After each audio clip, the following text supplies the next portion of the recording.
This next article of the Apology to the Augsburg Confession, I think we covered pretty well when we went through it the first time. It's Article 15, and it is regarding human tradition, but I kind of want to just boil it down to how does this apply to us? It is, traditions are okay as long as they don't do two things. One, take away from the gospel, right? Or two, come along with an obligation.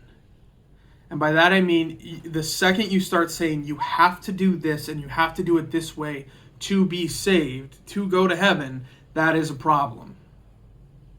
Right? Because worshiping a certain way, doing things a certain way, does not get you into heaven. We've covered this with justification and repentance, and over again. You cannot do anything to earn your way into heaven.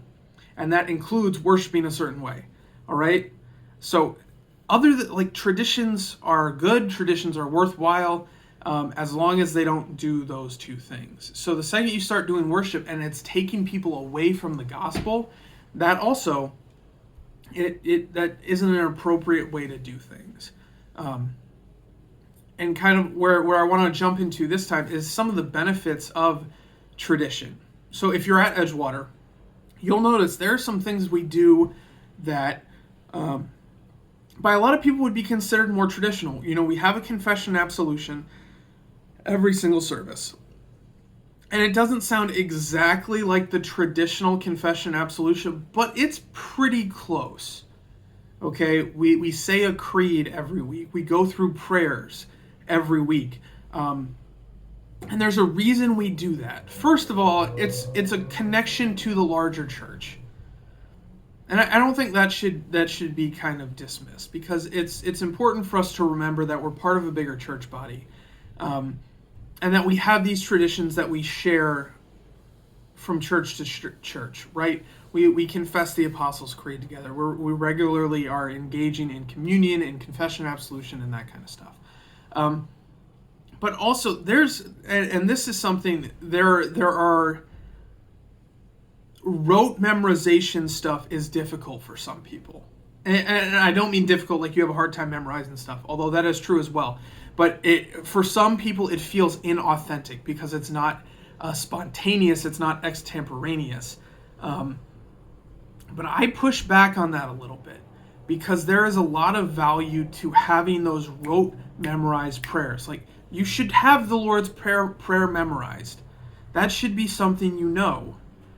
And a really powerful instance of, why is it worthwhile to have these things that we repeat time after time after time and have them ingrained?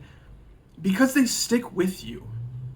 I've been in nursing homes or in hospice care with people in memory care units. They cannot remember their name, they cannot remember my name, they cannot remember their kid's name, but they can still say the Lord's Prayer with everyone. Okay, that repetition sticks. And yeah, it maybe is more of a challenge for you to get in that headspace of prayer when it's easier to go through the motions when something is just memorized. And I'll admit that memorization is pretty low on Bloom's taxonomy of knowledge. I forget what the title is. I'm sure someone can put that in the comments, because there's memorization and then you go up the pyramid and there are things like critical thinking and problem solving, which are higher order understandings. But there's a lot of value to the repetition, to the memorization, to the rote. And that's why we don't abandon it, right? These traditions, they can help establish things that are pretty hard to establish otherwise, if not impossible. So that's kind of my follow-up on human tradition. Again, good, as long as it's not taking away from the gospel, as long as it isn't becoming a condition for salvation. So if you have comments, if you have questions, put them below. If not, brothers and sisters, go in peace, serve the Lord. Thanks be to God.